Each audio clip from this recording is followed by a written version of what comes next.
Okay, so shall we crack on then? Because we've basically, guys, for everybody that's joined us, thank you. Well, today's session was meant to be all about communication, which it still will be partly, but obviously with everything going on and with just so many questions about furlough and laying people off and when it applies and when it doesn't apply, we thought we would dedicate a little bit of the session to Nicola, who's joined us, who's a partner at Trowers and Hamlin. So thank you, Nicola, for joining us. She will, towards the end of the session, answer some of the questions that we've received. So I've got a list of them here and we'll go through some of those.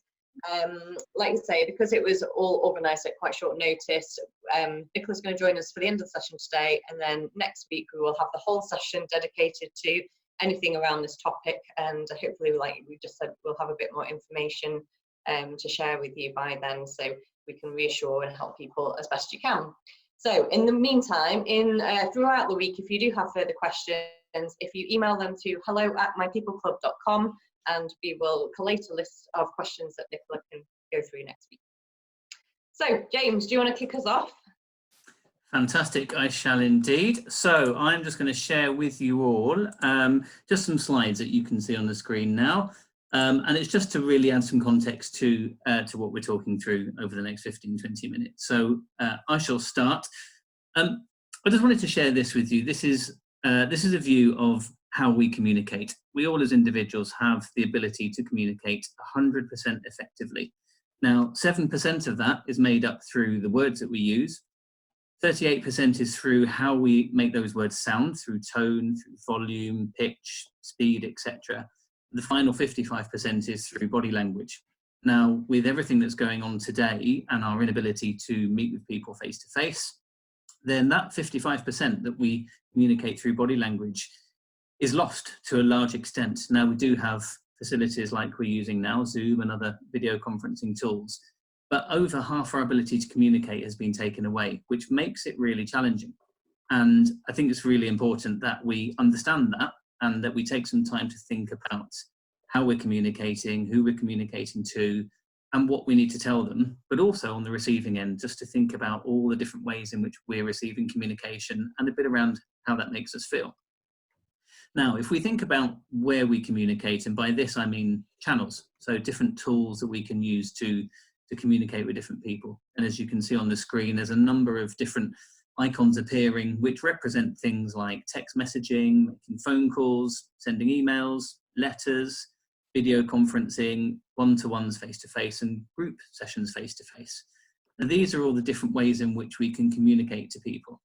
And if you think about that from the perspective of our ability to communicate, the part that represents body language, and that 55% is those meetings, one-to-one and group events. So for us as business owners, that might be networking events, it might be going to meet clients to have update meetings, it might be to pitch to clients, or it might be, if you're part of a big organization, it could be board meetings, team meetings, and so on. So knowing that that represents half of our ability to communicate, and we've had that taken away, what that leaves is these other channels and our other ways of communicating. So it's really important to think, if I am communicating by text or by email or by letter, if that's what we're doing as well, then I've only got my words. I've only got that 7% ability to communicate. So actually, should I be picking up the phone more? If I've got another 38% ability to communicate by speaking on the phone, then I need to do that.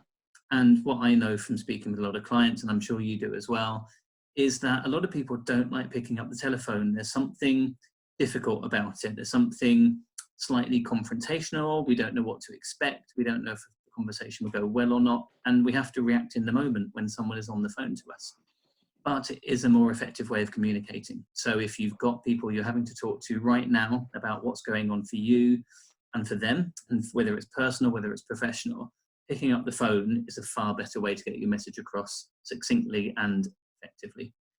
And video conferencing tools such as this really start giving you a better ability to communicate, because you have the camera, you can see people's facial expressions, you can get some of your body language in there, which gives you a better ability to communicate. So a lot of people, this is the first time they're using things like Zoom or Google Hangouts or FaceTime or Skype. But I think it's really important to step back and think, is this tool I can use to speak to the people that I've got to speak to? because getting communication right now is really critical. I think one final thing to think about is who you are communicating to. And we're all different. We're all human beings and we all have our own style. So for some people, we prefer just to be told straight to the point. No messing around. Don't take 10 minutes when you only need to take 1 minute. Just get straight to the point with us. And if that's what someone needs, then that's what you need to tell them. Also think about people who maybe like to have a bit of a longer conversation, or maybe like to have things laid out quite clearly to them. Just step back and think, who am I speaking to, and what do they like to hear? And also think about which channel that they respond better to. You may find that sometimes you try contacting someone by email and you end up chasing them with another email and another one, and then you send them a text, when actually, when you pick up the phone and speak to them, they're far more responsive. Or it might be the other way around. You can never get hold of people on the phone. You send them a text or a WhatsApp message and they respond straight away.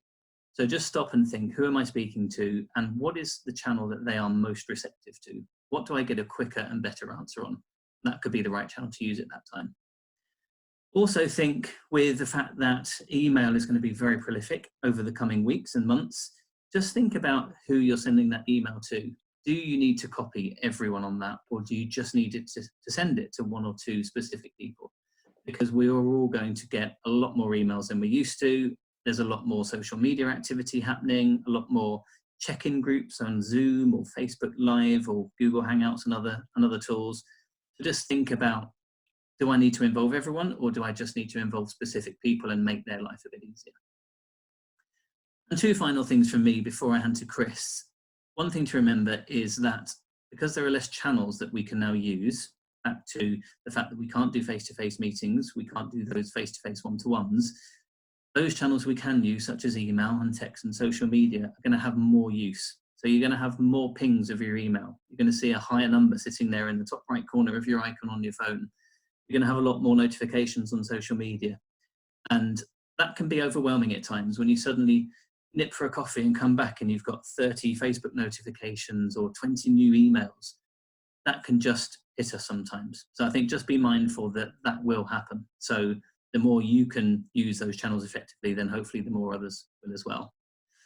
And also remember that you can't be everywhere. I know that a lot of businesses and a lot of people are doing the right thing right now, checking in with their team members, checking in with their clients, organising quick half-hour sessions just to make sure everyone's fine. And that's a wonderful thing to do, and it's the right thing to do for us as human beings. On the receiving end of them, we do feel like we need to be in all of them. I'm certainly finding that where I work with different people, I could end up having a whole day online with people, making sure that everyone's fine, sharing some updates, talking a bit about business, but it means I won't get as much work done, and there is still some work to be done. So just be mindful that you can't be everywhere, you can't be in all the meetings or all the sessions and responding to emails all the time. So when you're communicating, when you're joining, just look after yourself and join the things that are critical and most important. Chris, I'll hand over to you. Yeah, sure. So I am going to cut short what we've sort of had planned today so that we can speak to Nicola. So what I'm going to do is skim over some of the stuff, and then what I'll do is I will upload a couple of documents into the files section of the group so people can read through it in a more leisurely pace and take from it what they can. So I wanted to talk a little bit about NLP and communication because, you know, James has touched on some of the areas of communication. And I think for me, one of the most important things at this time is how we communicate and how that's received. So NLP, so neuro-linguistic programming, is great for that. And I'm going to talk very briefly about the map of the world. So we all have a different map of the world. And it sounds a bit strange to say that if you've not touched on NLP ever, but basically that's our upbringing, our backgrounds, how we view things. And a really simple example of that. So if you were brought up in a family where your father was a police officer, for example, then you're going to have a very particular view of the police, and they're there to protect people and they do good for the world. So that's going to be most likely your map of the world. Now, if you grew up, I don't know, the son of a gangster, then you might view the police in a very different way to that. So that's just a very, very basic example of how different backgrounds and different upbringings will give you that different view of certain things and the world in general. Things like we will, when we have a map of the world, we look for things that are either going to corroborate that map of the world. So if somebody, for example, tells you that if you believe you're overweight, for example, and you put something out there and 20 people said, oh, you look great, blah, blah, blah, and one person says, oh yeah, you don't look that great. And that's most likely the one thing that you're going to stick to.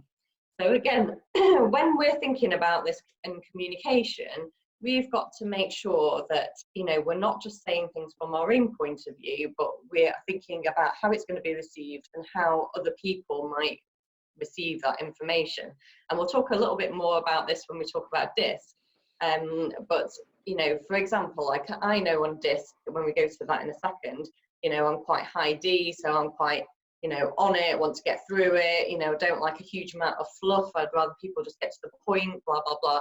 Whereas I know other people that I speak to might think that approach is quite abrupt sometimes, or even quite rude sometimes, although I think I've tempered myself over the years.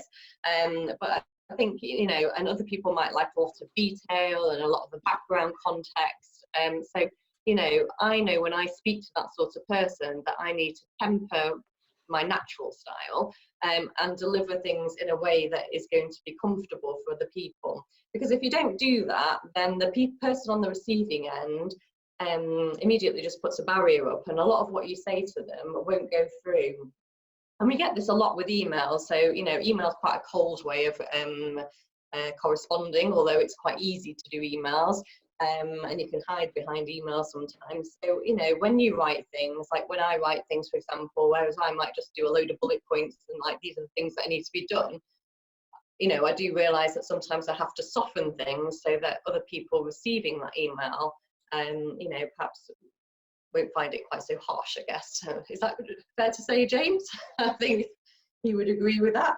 So, when we talk about map of the world and NLP, it's all about how you deal with things, how you come across, how you filter things, how we distort things. So someone might say a sentence and we only pick one little thing out of that whole sentence. I'm sure if you're in HR, then you've had that, when you've tried to explain something and people will just click onto that one thing that you're saying.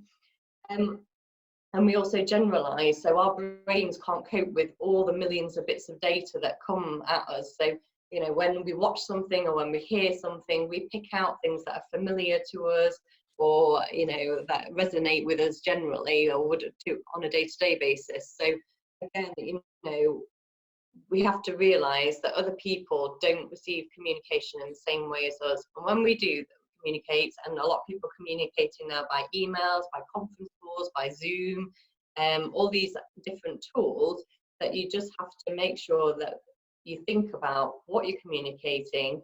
Can you tell us a little bit about furlough and what it means, and kind of where we are sort of from a factual point of view rather than a speculative point of view? Yeah, of course, and I will do my best. So you're right, furlough is a completely new term to those of us working in employment law and HR in the UK. It's not a legal term that we've had before. But this new scheme, it's come up because the government is proposing to introduce this new job retention scheme, which is a direct response to the economic and employment effects that we already are seeing, and we're going to continue seeing as a result of the coronavirus pandemic. And the idea behind the scheme is to try and make it easier for employers to keep employees in work and not make them redundant, not lay them off, not put them on short time working. It's designed to be a bit of a cushion. So the way it's going to work is that as an alternative to making an employee redundant, perhaps because you work in an industry which has been shut down as a result of the restrictions that we're all dealing with at the moment. So, for example, leisure or hospitality. So the idea is that instead of making those employees redundant, you designate them as furloughed. They remain your employees, they remain on payroll, and you can claim back from the government up to 80% of their employment costs, capped at £2,500 per month per employee. Now, obviously, there's quite a lot of that. That sounds sort of all nice and straightforward, but if you work in HR, if you work in employment law, you know that it's not quite so simple. The announcement that came out from the Chancellor on Friday evening made it clear that the employers are not obliged to top up the 80% of pay. So they don't have to make up the difference to the employee, but the contract of employment is still in place. So, and as we know, you wouldn't normally cut somebody's pay without consulting them and agreeing it with them first.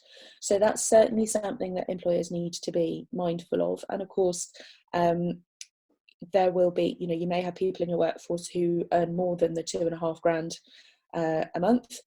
And so for them, if they're only paid the £2,500, that might be even less than 80%. Still better than being laid off or being made redundant, but some additional things to think about. So that's what we know so far as a snapshot. Yeah, no, that's great, thank you. And I suppose one of my first questions, because again, there's been a little bit of dispute, and we might not know the answer to this, but there's questions around how does that work then? Do you pay your employee 100% and then you claim it back, or do you just pay your employee 80%? What's your kind of understanding so far on that? Yeah, so under the scheme itself, there's no obligation on the employer to top up to 100%. But we're seeing employers do all sorts of different things. So I really think it's a question of degree, a question of what's affordable to the particular employer. So we're seeing people do all sorts of different things. So where an employer can afford to, they're looking to top up and cushion the employee. But obviously that depends on how many people you've got, whether you still have some form of income coming into the business in these times. There are some employers that don't. And some employees as well who will be earning more than the £2,500 cap. So then it's a potentially much bigger pot of money that the employer's got to come up with. So there's no hard and fast rules on that at the moment. So if you were intending on not topping up, then you would pay the employee 80% of their wages now, and hope that when it opens properly and all that, you'd get that 80% back. Is that correct? That's the principle. Yeah, that's the principle. The other thing that is not very clear at the moment, and we're hoping to get some more guidance from the government shortly, is what employer costs you can continue to claim out of the £2,500. So it's clear that the payment to the employee will still be subject to PAYE. So tax and employee national insurance contributions, but it's not clear whether the employer can take out of the £2,500, employer national insurance contributions, pension, apprenticeship levy, and there's indications going both ways from the government. So it looks like the way the scheme will work is that an employer will submit its payroll details for the particular employee who's being furloughed to HMRC, and that's how they'll calculate the 80%. But at the same time, the Chancellor's announcement and the guidance that is on the government website at the moment, it talks about all employment costs, which sounds broader. Yeah. So I suspect that what we may see, call me a cynic, but what we may see is employers, obviously, because why wouldn't you, trying to claim as much as they can out of the £2,500 and waiting to be challenged.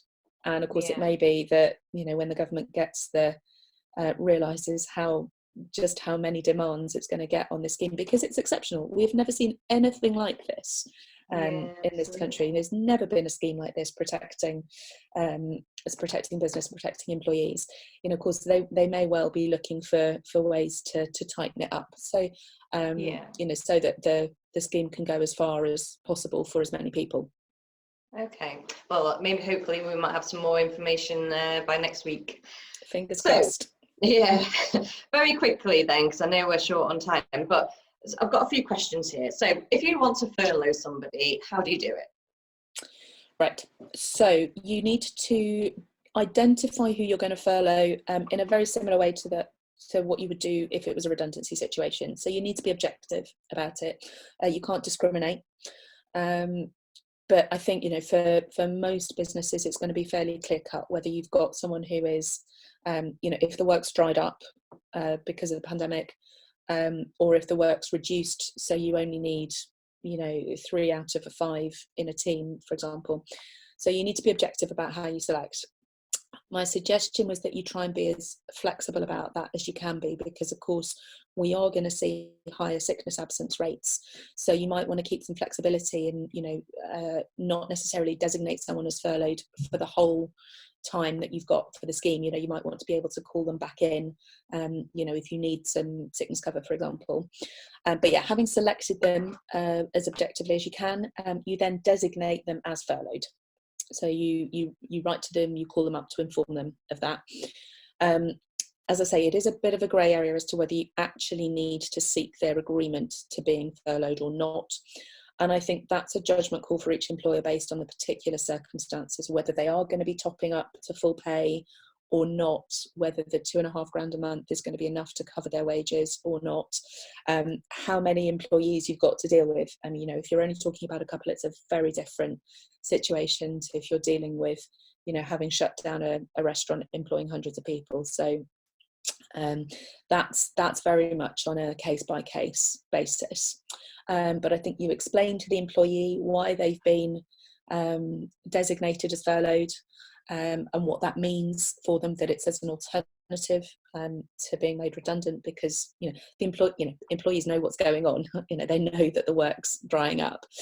So you explain that to them, and then you put them on furlough leave. So during that period, they are not allowed to do any work for the employer. So you can't designate someone as furloughed if you still want them to come in 1 day a week and do bits and pieces. That's a different situation. So on that then, because I've seen quite a lot of questions about that, can we bring people on or off furlough? Like if you've got a team of 5 and you've only got enough work for 3, can you do it on a rota basis, for example? Does that work? But then obviously, like you've just said, if you wanted them to come in 1 day a week, that might not work.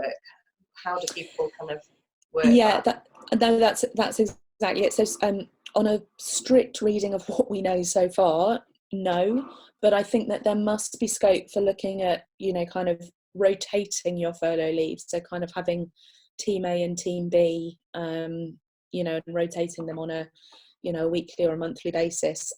But we don't have any guidance on whether that's okay or not. I would have thought ultimately though, when you look at the big picture, the end cost to the government is likely to be very similar if you have a team A and team B which are paid roughly the same. You end up with the same overall result, and you spread the pain a bit more fairly between your workforce. So I can certainly see the case for that. But yeah, it's a bit of a watch this space on whether that's okay or not. Maybe we'll come back to that next week. Absolutely. Okay, so if people are, so I suppose one thing is that obviously we talk about getting agreement. So if people have got, I'm assuming that if they've got like a layoff clause or short time working, even though it doesn't cover furlough because it's not a UK thing, that it's a lot more easy. You can just kind of do it, rather than if you haven't got that clause in your contract, then you need to, theoretically start consulting with staff and blah blah blah. Is that kind of right? Yeah, so it's certainly an indication that for your business you've thought about the possibility of short-term shutdown or short-term medium-term fluctuations in the work. but yet, strictly speaking, this is a different type of leave. So you wouldn't be able to point to that and go, definitively, this allows me to furlough you, because nobody's thought of this before, because it's never happened. But I think, it would when you look at, what overall is fair, what overall is, continues to protect mutual trust and confidence between the employer and the employee, it's certainly an indication that this is something the employer has thought about, and this is the kind of sector, the kind of business where that might happen. I think we've also got to bear in mind throughout all of this that this scheme is as an alternative to being made redundant, and in the current climate, that has got to be more attractive to most employees than being made redundant. You might find there are some people who've got, particularly generous redundancy payments. You might disagree. I'm just going to go on that. But, I think also you've got to bear in mind that if you put someone on furlough without their agreement, and if you cut their pay without their agreement, their only option really is to resign and claim constructive dismissal. And the argument in front of a tribunal that, I resigned because my employer didn't make me redundant is quite an unattractive one at the moment.